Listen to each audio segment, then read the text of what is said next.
So the Black Panthers Party's inception was 1966. It was officially disbanded, dissolved, destroyed in 1982. Okay, so I've described it many times as in the secret society world there are white groups and Jewish groups vying for power. In the Punisher movie in 1989, you see this picture. I want you to look at it carefully. I printed it out small because I've been using a lot of ink on printing out stuff on my computer. But I think it's, I think it's clear enough in this picture that it's a Black Panther kissing a feminist demon on top of a pink cross that's on fire with a blue background. I'm gonna go in a little bit closer in case it's blurry for those of you who've seen this video on Facebook. Okay, I'll put it this way for you. Perhaps you can get a better view of it. You see the panther's face kissing her, his paws on the bottom of the cross. So what is this symbolic of? Well, obviously anything that is a substitute for Christ is doing what the devil does. So automatically it's demonic. When you have any picture, when you had Tupac on the cross, there was demonic nature to it. Now sometimes it could be meant as you're carrying your cross too and you're crucified as well. But that's not how these occultists mean it. Just like with the hexagram, there's Jewish identity, there's even I think the I Ching and Eastern philosophy has hexagram. But the occultists are the guys who run the whole show, and they're the ones who explain to people what their own symbols mean these days, giving it their meaning. So there's many meanings, and the occult meaning is the one that you see being used in movies and being used by the people on top and whatnot. So, this on YouTube it was 37 minutes 35 seconds. Excuse me, it was 35 minutes 41 seconds. And it wasn't under the name The Punisher. It was actually American Movies, 2015 Action Movies, 2015 Full Movie English Best Movies Full HD by Action Movies. So even though it came out in 1989. So this is a movie that came out in 1989 that is showing you. Now remember, the Panther Party started in Oakland, which is highly influenced by feminism. Now the Panthers actually had something called womanism, which is very similar to feminism. It was their way of saying that feminism is controlled by white women, and it was slightly different from feminism. It's more of like a black militant styled feminism. But this part in the movie is when the Punisher breaks through the ceiling. Okay, this is on the roof, glass on the roof. He breaks through the roof, through the glass, comes down and attacks the Japanese nightclub. So considering that the female there has black hair, one could interpret this as a marriage between the Asians and Asian feminist women, and an alliance sort of. They're on the same side, and black militants. Okay. Also, there's a Black Panther in the occult Egypt. There's a lot of different ways. This could be meant. You could look at the Egyptian way. You could look at the Babylonian way. You could look at the mystery school explanation, the Masonic explanation. In Masonry, interesting enough, they say that there's no dogmatic way to view their symbols. So to each person, it has its own meaning. So when the Satanists took over the Masonry and they made that the meaning, that was what it was meant to them. It's very interesting how that works. And that was very dangerous for them to do that. And as a result, it blew up in their face if they intended to keep the bad guys from taking charge. So, and in the movie, the main Yakuza boss is a female. So I think, it's pretty straightforward. And when you look at Eastern philosophy, martial arts, there's female ninjas, there's females who do kung fu. The lady who invented, person who invented not Tai Chi, Wing Chun was a female. And then you have the black and the white, the yin and the yang. And that's part of the I Ching as well. And so, and they talk about energies, of course, and, the Masons talk about Luciferian energy. So, I think it's very disturbing what is, in this symbol. I can't tell you exactly what is meant by the symbol, but from studying this for a long time, I'm pretty sure what they mean by this is that there's a feminist antichrist alliance with the Black Panther Party. Interesting enough, the Black Panther Party is not anywhere in this movie, but there is a black cop, but that's neither here nor there.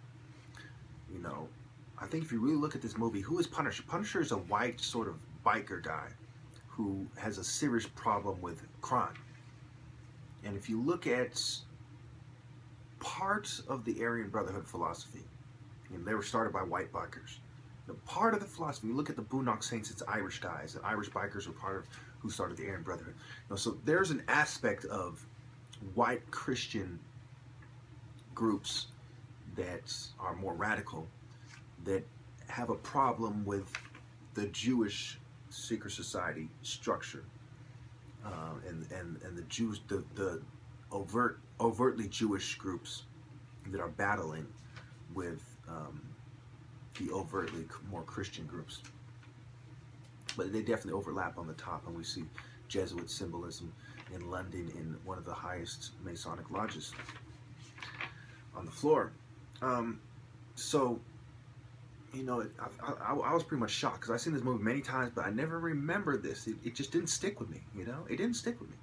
But I've seen this movie maybe 20 times already, you know? And there you have it, you know, a panther kissing a female demon, you know, a white female. Because just like in Egypt, you have the dark and the white, yin and the yang, just like, you know, it's part of Asian philosophy. Some people consider Egypt as being part of Oriental philosophy, part of Asian philosophy. The Hittites were there and so on.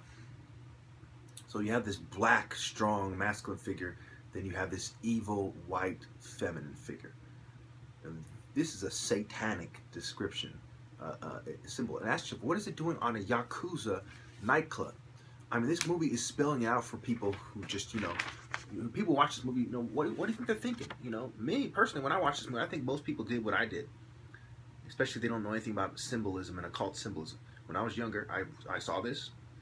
I probably thought, that's interesting, but I really thought nothing of it, other than the fact that there's evil connotations to it. That probably came across my mind when I first saw it. The first 10 times I saw it, I probably said, you know, Yakuzas are supposed to be evil, and that's an evil symbolism. Fine. Another thing I think you need to know is who burned crosses famously, the Ku Klux Klan. So it shows you that all these things are connected if you truly think about it. You know, association, you know, and you truly think about it. Jesus is portrayed with a sun behind him when he's crucified often. But this is a different kind of light that they're talking about, a destructive light. And the devil destroys the light of a fire, the burning cross. So the Ku Klux Klan is an occultic organization started by a Mason, Nathan Bedford Forrest, and another Mason, Albert Pike, who's like the head of worldwide Freemasonry, 33rd degree. He wrote the book, literally. This guy wrote the book, Morals and Dogma. And he's saying on the highest level of Masonry, not what the lower level guys are saying. He's saying that these symbols do have meaning, and their meaning is satanic. It is the Luciferian doctrine. And you see the feminists talking about Lucifer is the liberator of women. And I'll put those pictures in the comments if you're on Facebook, and if I upload this on YouTube, I'll give you a link to that or something. But, you know. And they even have a magazine called Lilith Magazine. I don't know if it's published still. You know, I don't know if it went out of print or whatever. Yeah, this is very sad. You know, it's very sad. I think it's also very interesting how you have the white guys being portrayed as the good guys. You know, both sides are told that they're the good guys. The other side's the bad guy. You know, but if you look at this from a point of view of research, you know, I think it's impossible not to see that the white guys are, you know, the white Christians are more in the right, spiritually especially, with what's going on. But at the same time, they're all occultists who are, it's a phony good evil movement, you know. You have your left-right paradigm, you have this phony good evil paradigm when they're all evil. You know, they're all defying God. They're all doing evil things. You know, and I have this picture of this female with a Baphomet over her vagina, you know. the demonic being over, you know, and then she has this cross with a circle around it, you know, that you've seen a lot of, you know, white pride worldwide kind of thing. So she's this white supremacist using the cross symbol, and she's using the Satanist symbol. So what you see is that there are satanic groups that pretend to be Christian, and then there are these more, you know, they're working two different angles. It's basically the main representation of two different angles that they're fighting Christianity. One is from within, wolves in sheep's clothes. The other one is outside, you know. We are attacking you out here, we're also within, destroying you from within, you know. Kind of like life. They're giving you food that's destroying you. They're feeding you information in the media that's destroying you. They're also destroying you outside, you know. They're attacking you, your insides, you know, just physically, you know, not to mention spiritually. They're attacking you physically inside, and they're also attacking you physically outside. There's wars and bullets hitting you, you know. There's eugenics killing you from the inside out, and soft kills and so on.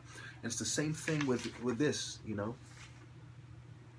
I was very disturbed because I don't like, it's like I know that all the black people that we're taught to respect, you know, were in secret societies. You know, the Panthers were a bunch of secret society run. Huey Newton was half Jewish, and he promoted Jewish ideas. You know, he was proud of being Jewish. He's just as proud of being Jewish as he was being black. You know, and there was a lot of Jews that helped him out. There was a lot of Jews in the civil rights movement, a lot of secret society people. So, you know, it's very disturbing. And when we look at Malcolm X, he started off under Elijah Muhammad of secret society occultist, a high-level occultist and Satanist, Elijah Muhammad, and Farrakhan, a high-level occultist, who speaks out against the New World Order, which makes this even more confusing. But there are high-level secret society occultist people. You look at Farrakhan, look at one of his speeches. He talks about there was, I forgot the word he used, but basically he was saying there's these alien wheels. He said there are wheels. There's these wheels, these alien spaceships above us in the sky, you know, and the government knows about them, and, you know, they're going to come for black people and whatever. Just complete occult madness. I've heard Jordan Maxwell say things that there was a comet that was going to kill us, and, you know, it was supposed to kill us in like the year 2006 or something. I forgot, you know, and he was wrong about it, obviously. You know, and so these people say these ridiculous occult things. At the same time, they're talking about the New World Order. It's very interesting how this stuff works. How these people just, you know, they just can't help but brag about what they're doing. But at the same time, they don't want you to know exactly what they're doing. They want you to have an idea and to want more answers and to want to join them. So then that increases their pool of recruits. Just like the military trying to sell you the idea that you want to join, so they have more people to choose from, and so they're not going to accept everybody. Some people they reject for, you know, psychological reasons and so on and so forth. You know, it's about recruits, it's about power, it's about control, it's about you selling out and knowing that what you're doing is wrong and doing it anyway for material goods. You know, it's just Satanism. A very simple way to put it, we're talking about occultism and we're talking about Satanism. These are satanic occultists. You know, there's no way around it. There's no way around it. You know, and the Black Panther Party, old and new, we are talking about communist-styled satanic occultism. You know, I don't like it, obviously. I have black, like, when I wear the Black Panther t-shirt, I want to make this absolutely clear. When I wear my Black Panther t-shirt in the Black Panther Party, it's because I believe in fighting racism. I believe in being a freedom fighter. I do not believe in everything they're saying and everything they're doing. You know, there's good and bad in everybody. And some people have sold out to the fucking New World Order, so there's more bad in them. So they can be making this huge movement to take on a bunch of bad guys. But the problem is there's bad guys on both sides. It's just evil everywhere, just Satanists everywhere, running the show. And then within their recruits, they have some well-meaning people who've been sold the idea. You always have your inner circles in all these groups who kind of know what's going on. You know, they at least know that what they're doing, they're being told what to do by people in secret groups. They know at least that much. At worst, they know they're a bunch of satanic occultists. But at least they know that much. And then they sell the idea. You know, some of these people aren't secret societies. Some of these people just have aligned themselves. But I'm almost out of time, so I'm going to end it there, you know. No, there is no good guys. You know, if you are a Black Panther or a gang member or any secret society group, you're a bad guy. especially more than good. Thank you.